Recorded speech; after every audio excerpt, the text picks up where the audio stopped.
오직 주의 사랑에 매여 내 영 기뻐 노래합니다. 이 소망의 언덕 기쁨의 땅에서 주께 사랑드립니다. 오직 주의 임재 아래 갇혀 내 영 기뻐 찬양합니다. 이 소명의 언덕 거룩한 땅에서 주께 경배드립니다. 주께서 주신 모든 은혜 나는 말할 수 없네. 내 영혼 즐거이 주 따르렵니다. 주께 내 삶 드립니다. 오직 주의 사랑에 매여 내 영 기뻐 노래합니다. 이 소명의 언덕 기쁨의 땅에서 주께 사랑드립니다. 오직 주의 임재 아래 갇혀 내 영 기뻐 찬양합니다. 이 소명의 언덕 거룩한 땅에서 주께 경배드립니다. 주께서 주신 모든 은혜 나는 말할 수 없네. 내 영혼 즐거이 주 따르렵니다. 주께 삶 드립니다. 주께서 주신 모든 은혜 나는 말할 수 없네. 내 영혼 즐거이 주 따르렵니다. 주께 삶 드립니다. 주께서 주신 모든 은혜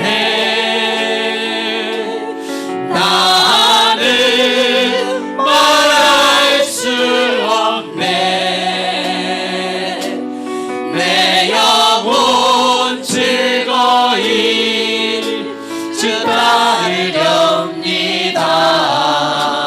주께 내 삶 드립니다.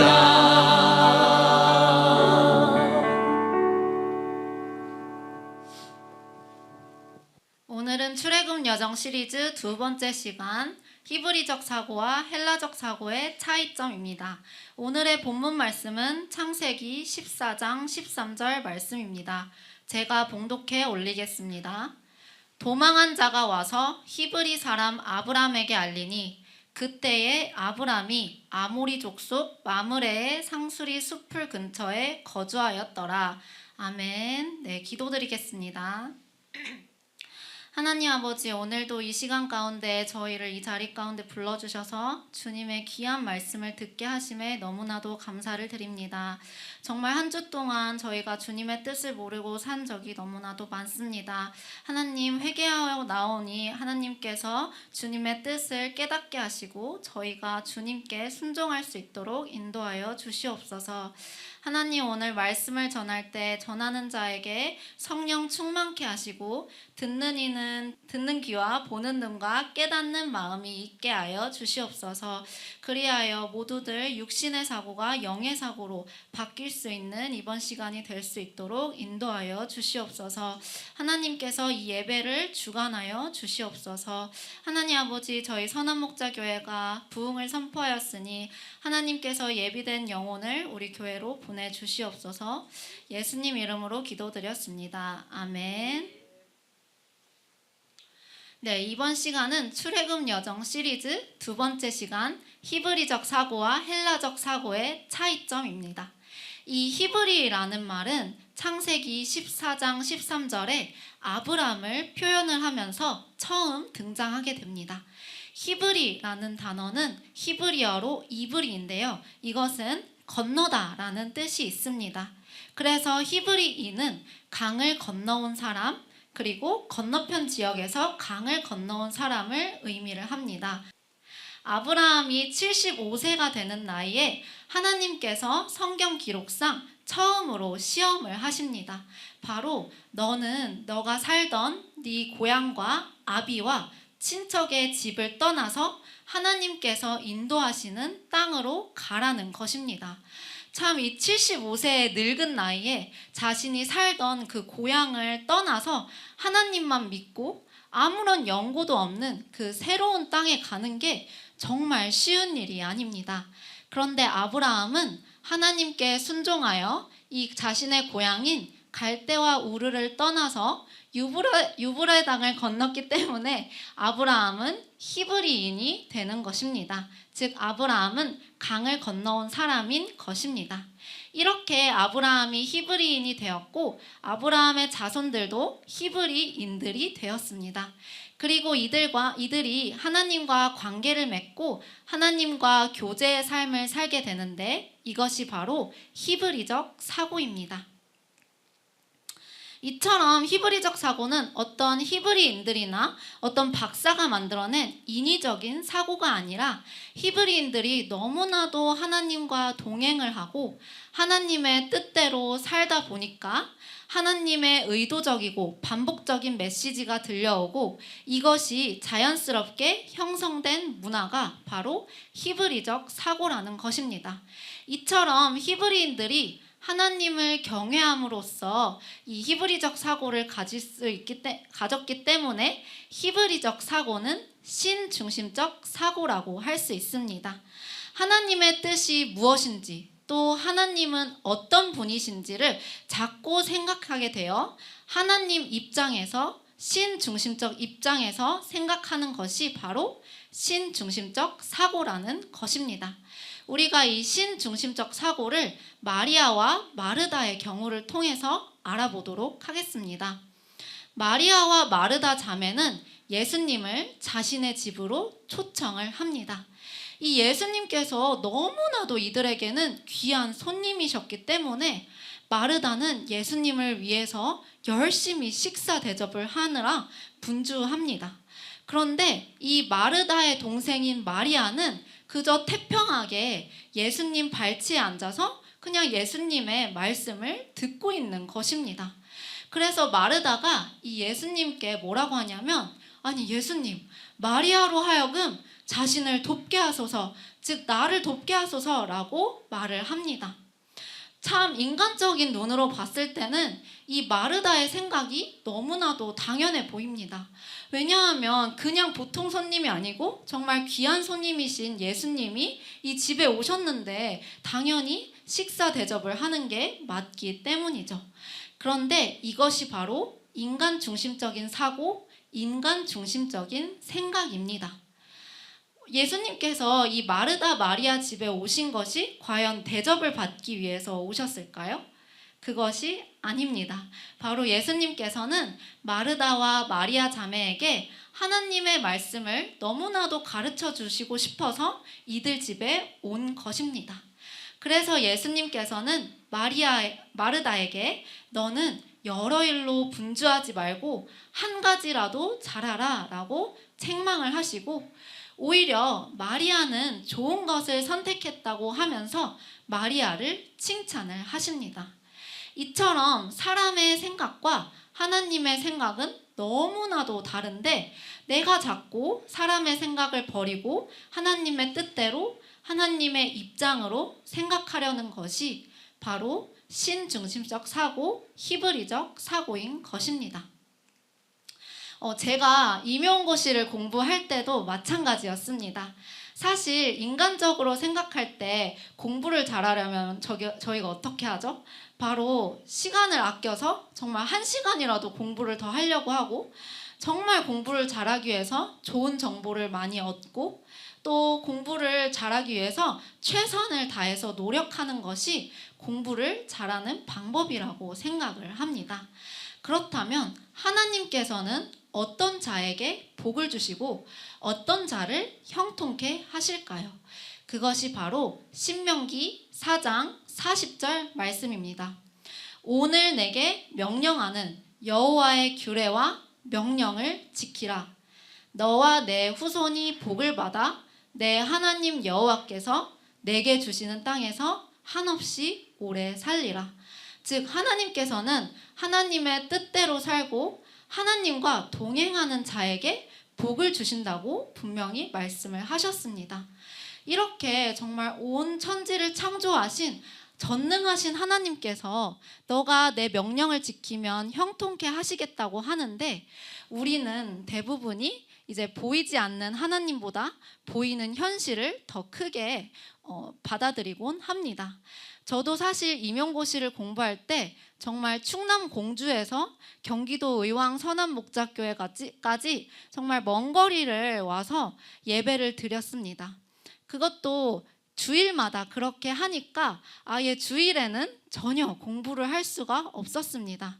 그래서 저는 어떤 생각이 들었냐면, 내가 7일 중에서 하루를 쉬는데 너무나도 다른 수험생들에 비해서 뒤처지는 생각도 들고, 또 나는 이렇게 예배를 드리면 너무 부담인 것 같다라는 생각을 참 많이 했었습니다. 그런데 저는 주일 예배만큼은 정말 지키려고 노력을 많이 했습니다. 비록 예배에 와서 너무 피곤해서 존 적도 있지만, 저는 제가 믿음을 보인답시고 하나님 앞에 열심히 예배는 드렸습니다. 그러자 하나님께서 정말 크신 은혜를 주셨는데, 원래 제가 일요일 날 먼 거리를 왔다 갔다 하다 보니까 이제 제가 체력이 굉장히 약한 사람 중에 한 명인데, 월요일 날 가장 집중이 안 되었었습니다. 그런데 신기하게도 정말 예배를 드리면 드릴수록 월요일 날 가장 집중력이 좋게 되는 것을 느꼈고, 또 제가 뭔가 스터디가 필요한데 스터디를 구해야겠는데 라는 생각을 하면 누군가 꼭 저에게 같이 스터디를 하자고 말을 해줘서 저는 너무나도 힘을 들이지 않고 스터디를 구할 수 있었습니다. 또한 저의 스터디원들이 모두 고득점으로 합격을 했을 만큼 하나님께서는 스터디원도 그냥 아무나 붙여주시는 것이 아니라 정말 좋은, 성실한, 인품이 좋은 그런 친구들로 같이 스터디를 하게끔 하셨습니다. 그 결과 저는 임용고시에서 정말 좋은 성적을 내서 학교 특강까지 할 수 있는 은혜를 누렸습니다.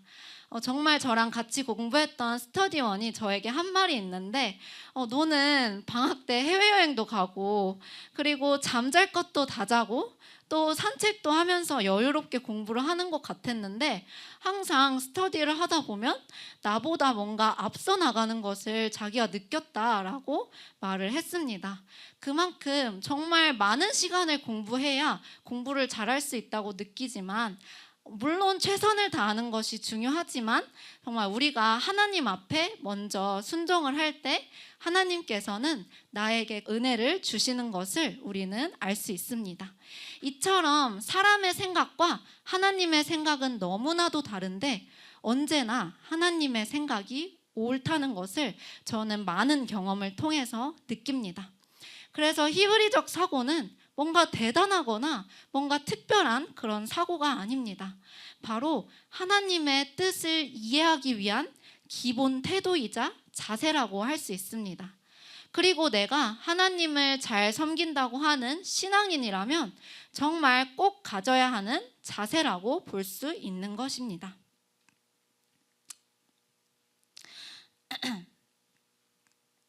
네, 이제 신중심적 사고, 히브리적 사고의 특징에 대해서 알아보도록 하겠습니다.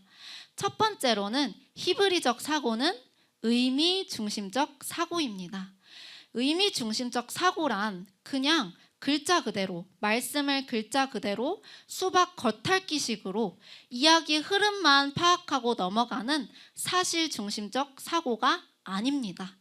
바로 하나님의 말씀을 자세하게 살펴서 한 말씀 한 말씀을 읽으면서 하나님의 뜻이 무엇인지, 그 속에 담겨 있는 하나님의 본질과 의미가 무엇인지 파악하는 사고가 바로 의미 중심적 사고입니다.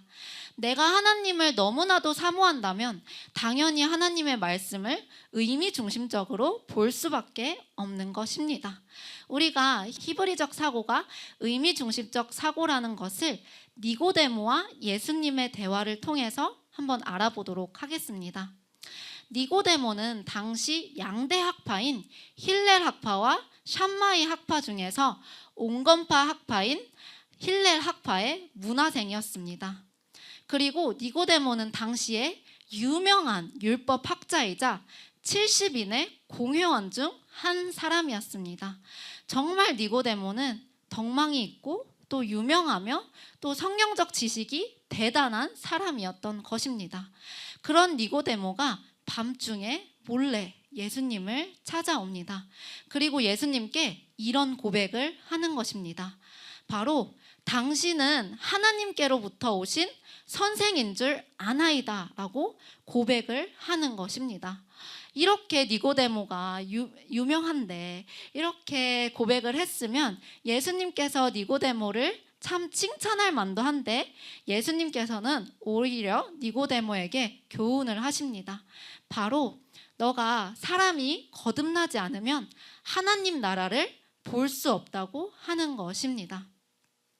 그런데 니고데모는 이 예수님의 말씀을 의미 중심적으로 파악하는 것이 아니라 사실 중심적으로 파악을 합니다.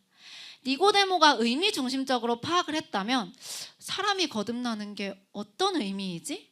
또 그런 게 궁금했다면 예수님, 사람이 거듭나는 것이 도대체 무슨 뜻입니까? 라고 물어봐야 되는데 니고데모는 사실 중심적으로 생각을 했기 때문에 아니 예수님, 어떻게 사람이 두 번째 모태에 들어갔다 날 수 있습니까? 라고 예수님께 질문을 하는 것이죠. 즉 어떻게 사람이 두 번 어머니의 태 속에 들어갔다가 날 수 있냐고 예수님께 여쭤보는 것입니다.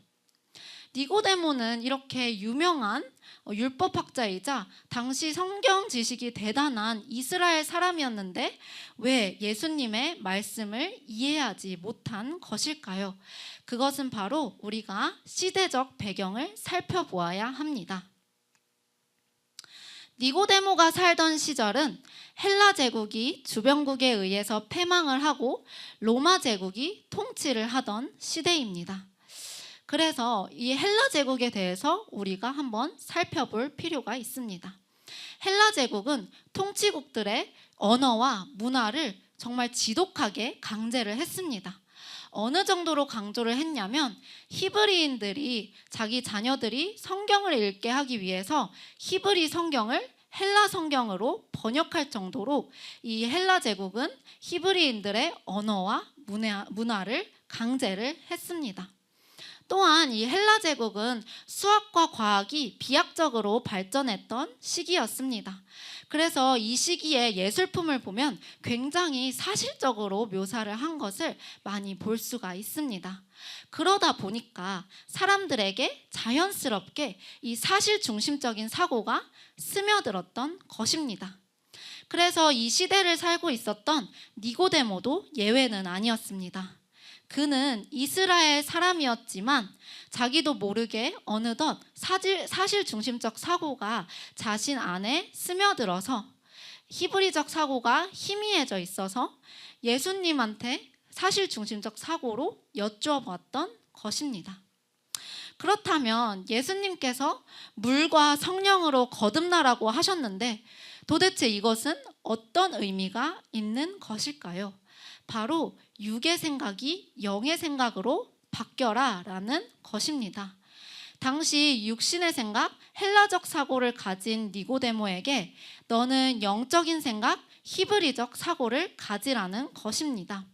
사실 이 헬라적 사고는 성경 말씀에 직접적으로 없지만 우리가 육신의 생각, 육신의 사고를 쉽게 헬라적 사고라고 표현을 하도록 하겠습니다. 예수님께서 왜 니고데모에게 너는 육의 생각을 버리고 영의 생각을 가지라고 하셨을까요? 그것은 바로 육신의 생각은 사망이고 영의 생각은 생명과 평안이기 때문입니다.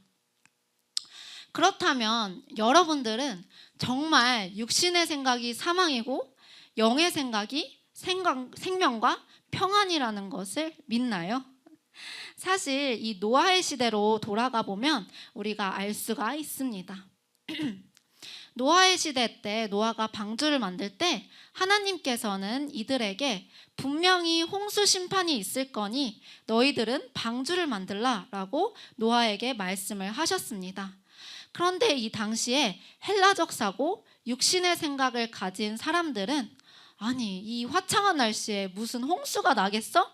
라고 생각하며 나는 지혜로우니까 나는 방주를 짓지 않을 거야 라고 자신의 생각을 자긍했을 것입니다.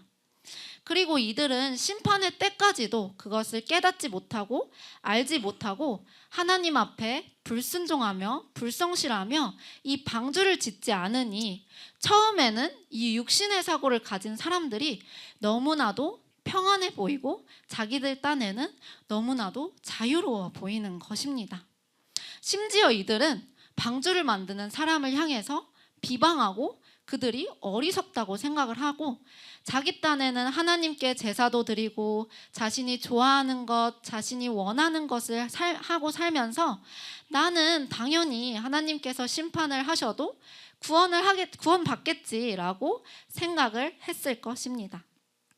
그래서 하나님께서는 정말 심판을 미루시고 이들에게 기회를 주시는데 이들은 깨닫지 못하고 정말 하나님께 불순종하며 하나님의 사랑을 거부했던 것입니다.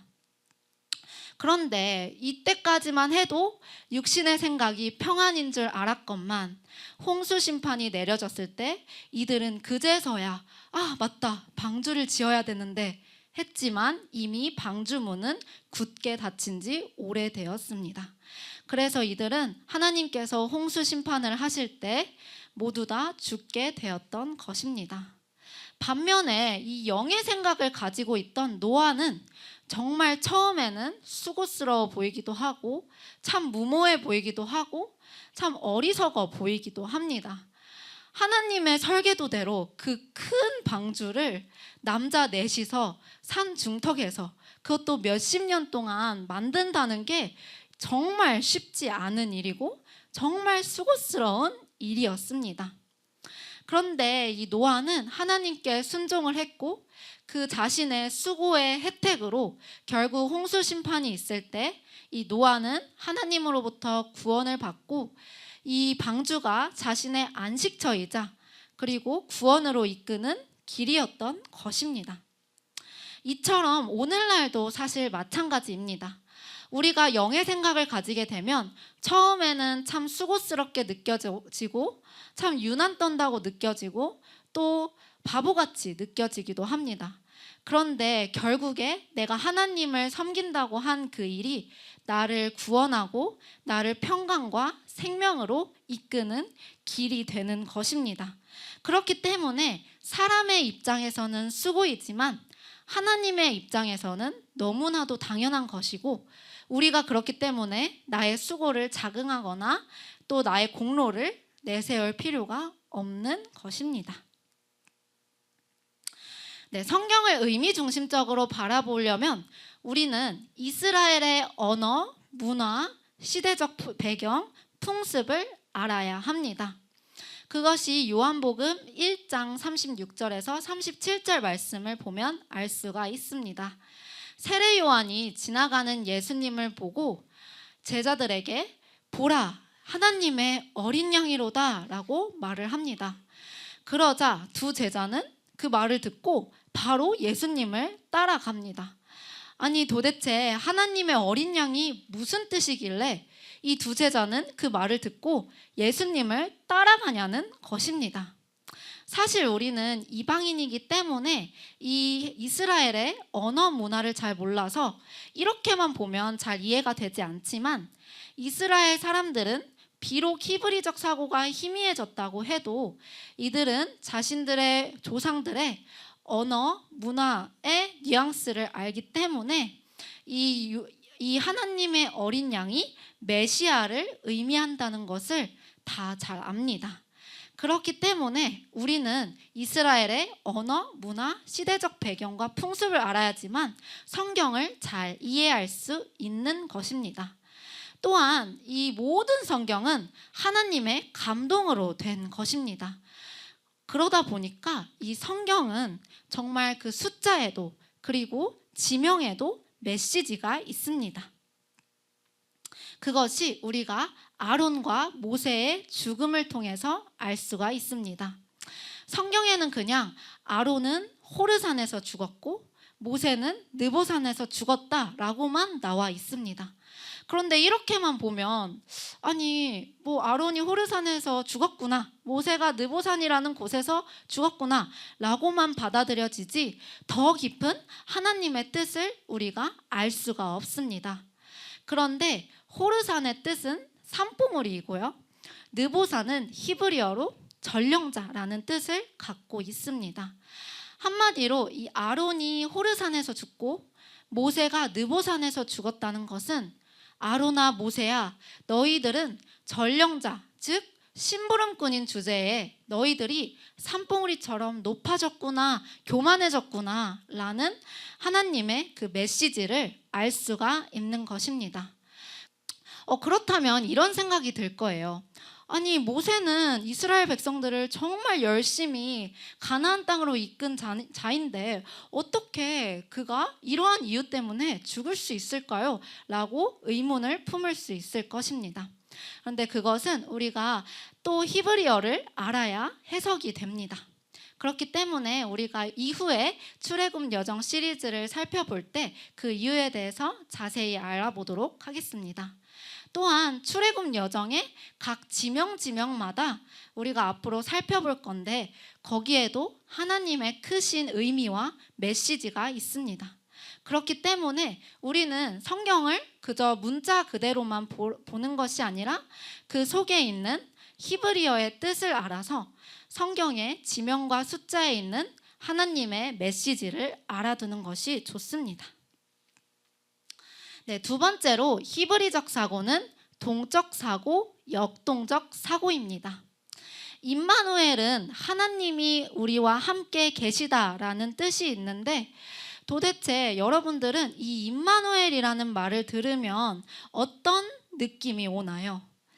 아, 하나님이 나와 함께 계시는구나. 그 정도만 우리에게 와닿습니다. 그런데 히브리인들에게 임마누엘 하나님 하면 이들은 정말 가슴이 벅차오르고 정말 큰 감동을 받는다고 합니다. 도대체 이 임마누엘이 어떤 의미이길래 이 히브리인들은 우리와 다르게 받아들이는 것일까요? 여기서 하나님이 우리와 함께 계시다 할 때 이 계시다에는 비동사가 사용이 됩니다. 그러다 보니까 이 비동사는 하나님이 시공간을 초월하여 계신다는 것을 의미를 하는 것이죠. 사실 헬라적 사고를 가진 우리들은 정말 시간과 그 장소에 제약을 받으면서 살고 어느 누구도 시공간을 초월할 수가 없습니다. 그런데 하나님께서는 시공간을 초월하여 계시는 분이라는 것이죠. 그래서 임마누엘 하나님이라고 하면 하나님이 우리를 시공간을 초월하여 도우시는 분이라는 것을 알 수가 있습니다.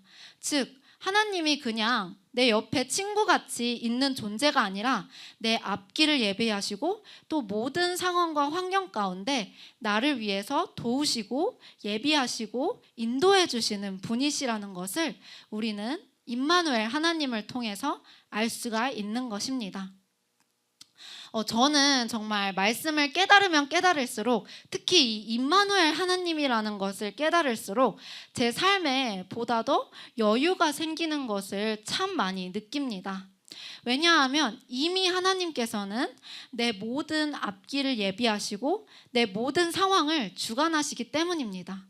또 나에게 어떤 문제가 생겨도 결국에는 그것은 다 하나님께서 계획하시고 예비하신 거고 정말 크신 계획 중에 일부이기 때문입니다. 제가 이제 작년에 처음 교사를 하면서 저희 반 학급에 정말 많은 아이들을 제가 가르치게 되었습니다. 근데 그 아이들 중에는 ADHD가 있어서 약을 먹는 친구도 있었고 또 도벽을 하는 친구도 있었습니다. 또 때로는 반항적인 그런 학생도 있었습니다. 저는 하나님께 이런 생각을 했어요. 하나님, 너무 지역도 좋고 선생님도 좋고 다 좋은데 학생들이 조금 그렇네요 라고 하나님한테 그런 말을 한 적이 있었습니다. 그래서 아니 나는 처음 교사를 하는데 천사 같은 애들만 주시지 왜 하나님께서 이러한 문제가 생길 만한 친구들도 우리 반에 보내셨냐고 생각을 했었습니다. 그런데 저는 그 아이들을 통해서 정말 하나님의 은혜를 보다 더 체험을 할 수 있게 되었습니다. 일단 그 도벽을 하는 친구는 4월을 끝으로 그 뒤로는 한 번도 도벽을 하지 않아서 정말 놀라웠고 제가 어떻게 특별히 가르친 게 없는데 친구들을 통해서 그 친구가 변화하는 모습을 보여줬습니다. 그리고 이제 항상 일주일에 몇 번씩은 지각을 하거나 결석을 하거나 조퇴를 했었는데 그 친구가 8월 달부터는 정말 한 번도 3개월간 한 번도 지각이나 조퇴나 결석을 하는 적이 없을 정도로 너무 많이 상태가 좋아졌습니다. 그리고 정말 되돌아보면 1년간 어떤 몸싸움도 없었고요. 그리고 누가 크게 다친 적도 없었고 또 학부모가 심하게 민원을 넣은 적도 없었습니다. 사실 그럴 만한 학생들이 아닌데도 불구하고 정말 한 해를 하나님의 은혜로 정말 형통하게 보냈습니다.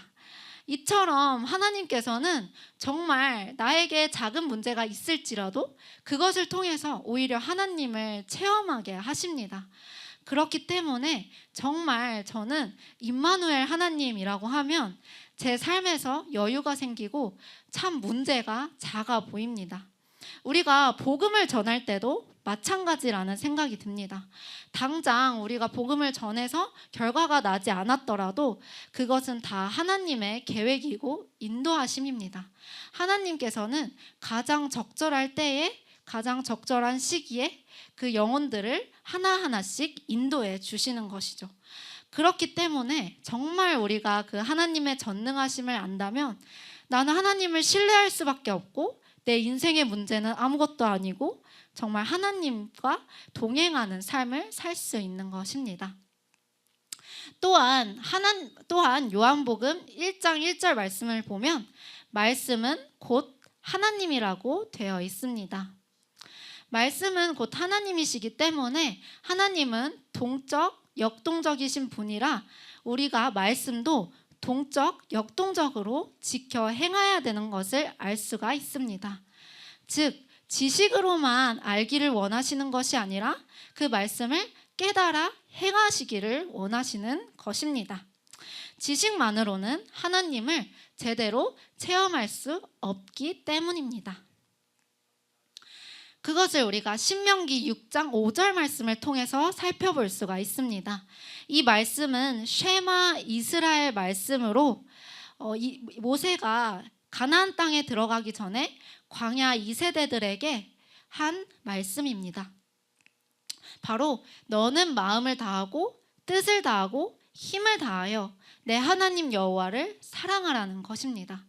즉 너는 마음과 뜻, 너의 지식이랑 감정만 다해서 하나님을 사랑하는 것이 아니라 너는 너의 힘도 다해서 행동을 다해서 내 하나님 여호와를 사랑하라는 것입니다. 그렇기 때문에 우리는 내 마음만을 보여줘서 되는 것이 아니라 나의 행함으로 하나님께 순종을 해야 하는 것입니다. 또한 묵상도 동적인 개념입니다.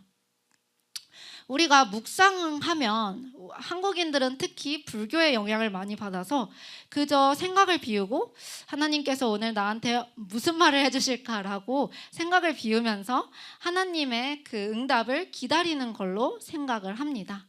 그런데 묵상은 시편 말씀에 봐서도 알겠지만 작은 소리로 읊조리는 것입니다. 즉 묵상은 그저 내가 생각을 비우는 비움의 개념이 아니라 묵상을 통해서 하나님의 말씀을 채우는 채움의 개념이라는 것입니다. 네, 세 번째로 히브리적 사고는 역설이 늘 가능한 사고입니다. 역설이 가능하다는 것은 반대되는 두 개의 특성이 공존할 수 있다는 것을 의미를 합니다. 예를 들어서 선과 악은 완전히 반대되는 개념이지만 100% 선한 사람도 없고 100% 악한 사람도 없다는 것이 바로 역설이 가능한 사고입니다. 또한 현실적으로는 양과 염소가 양이 될 수가 없고 양이 염소가 될 수가 없고 염소가 양이 될 수가 없는데 영적으로는 양이 염소가 될 수가 있고 또 염소가 양이 될 수도 있다는 것입니다. 그 경우가 바로 사도 바울입니다. 사도 바울은 다메섹 도상에서 예수님을 만나기 전까지는 그는 염소였습니다. 그래서 사도 바울은 예수 믿는 자들을 죽이고 핍박하고 돌로 던지고 옥에 쳐 가두는 그런 역할을 했습니다. 그것을 하나님을 잘 믿는답시고 그렇게 행한 것입니다. 그런데 사도 바울이 예수님을 만난 후로는 그는 복음 전도자로서 예수 그리스도를 온 세계에 전하는 복음 전도자로서의 역할을 하게 된 것입니다. 그리고 그는 결국에는 순교를 하게 됩니다. 사실 사도 바울은 하나님께서 미리 예비하셨다고도 했습니다. 미리 택하신 그릇이라는 것입니다. 그렇기 때문에 우리는 이 히브리적 사고는 역설이 늘 가능한 사고로 내가 양일지라도 언제나 염소가 될 수 있고 내가 염소일지라도 언제나 양이 될 수 있다는 것입니다. 히브리적 사고와 헬라적 사고의 차이점은 시간에서도 볼 수 있습니다. 시간의 개념에는 두 가지가 있습니다. 바로 크로노스의 시간과 카이로스의 시간입니다. 크로노스의 시간은 우리가 흔히 접하는 시간입니다. 그래서 시간을 양적으로 파악을 해서 자르고 쪼개고 계획하기 위해서 관리하기 위해서 표를 만드는 시간입니다. 그 반면에 카이로스의 시간은 히브리적 시간, 의미 중심적 시간입니다. 즉 어떤 의미 있는 행동이 중요한 시간이죠. 그래서 하나님께서도 이 카이로스의 시간으로 바라보시기 때문에 하나님께서는 시간의 양이 중요한 것이 아니라 하나님과 어떤 의미 있는 행동을 했는지가 하나님께는 더 중요한 것입니다. 그렇기 때문에 우리가 하나님 앞에 많은 시간을 드리는 게 중요한 것이 아니라 하나님 앞에 의미 있는 시간을 보내는 것이 중요합니다. 또 히브리적 사고는 삶 속에서 나의 삶을 바라보는 태도와도 관련이 있습니다. 그것이 바로 하루의 시작과 1년의 시작을 살펴보면 알 수가 있습니다. 히브리적 사고에서는 하루의 시작은 저녁부터 시작이 됩니다. 그 이유는 우리가 보통 저녁에 일을 하나요? 쉬나요? 바로 쉬죠. 그렇기 때문에 히브리적 사고를 가진 사람들은 저녁에 내가 쉼의 은혜를 누리고 그 감사함으로 일을 하게 되는 것입니다. 또한 이 히브리적 사고는 1년이 추수 후부터 시작이 된다고 합니다. 그것은 그들이 추수의 은혜를 누리고 그 다음에 1년이 시작이 된다는 것을 알 수가 있습니다. 이처럼 히브리적 사고는 하나님의 은혜에 초점이 맞춰져 있습니다. 하나님의 은혜를 누린 다음 그 감사함으로 내가 열심히 일을 할 수 있는 것입니다. 반면에 헬라적 사고는 하루의 시작이 오전부터 시작을 합니다. 즉, 내가 수고를 한 다음에 그 다음에 쉼을 가지는 것이죠. 그리고 헬라적 사고는 1월 1일에 1년이 시작되기 때문에 내가 1월 1일부터 계획을 잘 해서 수고를 하면 이제 추수할 때가 되면 추수를 하는 것입니다. 그렇기 때문에 헬라적 사고는 나의 수고에 초점이 맞춰져 있습니다. 나의 수고로 인해서 내가 누리는 그런 사고이기 때문이죠. 그렇기 때문에 우리는 삶을 살아갈 때 나의 수고보다는 하나님의 은혜를 느끼며 그 감사함으로 살아가야 됨을 우리는 알 수가 있습니다. 또한 히브리인들은 항상 삶 속에서 하나님을 생각하고 느끼기 때문에 하나님을 구체적인 사물을 가지고 많이 표현을 합니다. 그것이 성경에 굉장히 많은 부분에 있지만 대표적으로 다윗의 경우를 살펴보도록 하겠습니다. 다윗은 다윗성에서 내려다 보니까 정말 그 천의 요소가 자신과 예루살렘을 보호하고 있다는 것을 정말 느낍니다. 그래서 다윗은 시편 18편 2절과 같은 고백을 하는 것입니다. 바로 여호와는 나의 반석이시요 나의 요새시요 나를 건지시는 이시요 나의 하나님이시요 내가 그 안에 피할 나의 바위이시요 나의 방패이시요 나의 구원의 뿌리시요 나의 산성이시로다 라고 고백을 하는 것입니다. 이처럼 우리가 정말 하나님을 향한 히브리적 사고가 있다면 늘 하나님을 생각하면서 하나님과 동행하는 자세를 가져야 합니다. 네, 말씀을 마치도록 하겠습니다. 히브리적 사고의 핵심은 성경 중심, 하나님 중심으로 돌아가서 하나님의 말씀을 보고 성경을 보자라는 것입니다. 히브리적 사고는 어떤 대단한 유명한 박사나 또는 히브리인들이 인위적으로 만든 사고가 아닙니다. 바로 하나님과 동행하고 하나님의 뜻대로 살다 보니까 하나님의 의도적이고 반복적인 메시지가 들려오고 그것을 통해서 자연스럽게 형성된 문화인 것입니다. 그렇기 때문에 히브리적 사고가 엄청 특별하거나 대단한 사고가 아니라 신앙인이라면 꼭 가져야 되는 사고입니다. 히브리적 사고는 세 가지 특징이 있었습니다. 첫 번째로는 의미 중심적 사고입니다. 내가 하나님의 말씀을 그냥 문자 그대로만 파악하는 것이 아니라 그 안에 있는 말씀 안에 있는 본질, 의미를 파악해야 합니다. 두 번째로는 동적 사고, 역동적 사고입니다. 그래서 내가 하나님의 말씀을 지식으로만 채우는 것이 아니라 나의 행함을 통해서 하나님께 순종을 해야 합니다. 또 세 번째로는 역설이 가능한 사고입니다. 언제나 양이 염소가 될 수 있고 염소가 양이 될 수 있는 것입니다. 사실 우리는 모두 다 헬라적 사고를 가지고 태어났고 우리에게 형성된 문화는 헬라적 사고이기 때문에 이 히브리적 사고를 가지기까지 시간이 많이 들고 과정도 필요합니다. 그런데 내가 히브리적 사고를 가지기 위해서 조금만 이스라엘의 문화와 언어를 알고 조금만 말씀을 더 알아가고자 한다면 정말 하나님께서는 나에게 생명과 평안의 삶을 주신다는 것을 저는 믿습니다.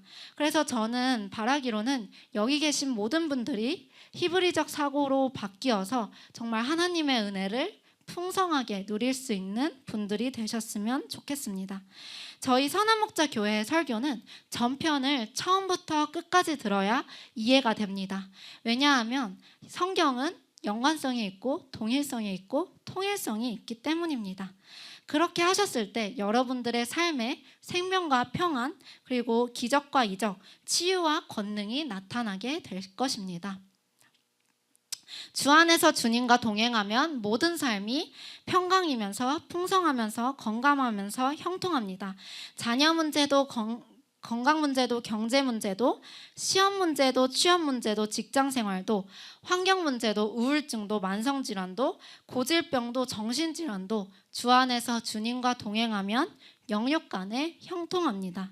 다음은 출애굽 여정 시리즈 세 번째 시간 입애굽입니다. 주님께서 가르쳐 주신 기도로 예배를 마치도록 하겠습니다.